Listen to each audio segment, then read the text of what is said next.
We have 4 word problems. I'm going to go over none of them with you, and you're going to do all 4 on your own. But before we do that, I just want to remind you a few things before you get into it on your own with your groups.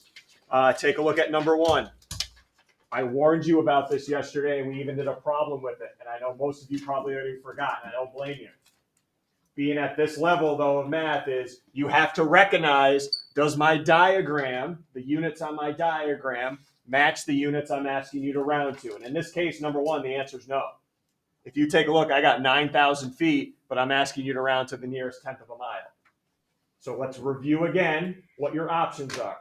You either A, convert it right now, convert the diagram, or B, make a note to yourself and say, at the end, I need to convert.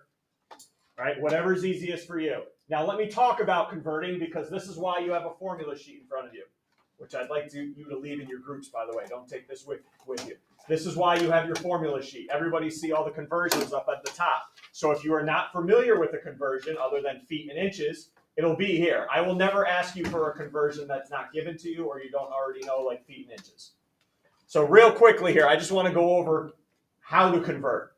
All right, because I have a gut feeling some of you are not confident in your abilities on how to convert. So let's just say you wanted to take the 9,000 feet and convert it to miles right now instead of at the end.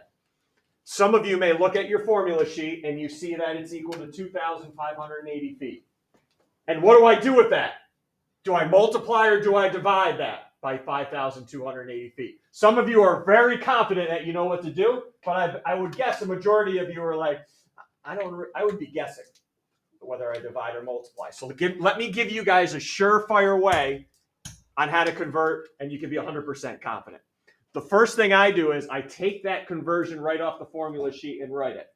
I do 1 mile equals 5,280 feet. I write the conversion first, right there. And now I make a proportion out of it. What was our diagram in?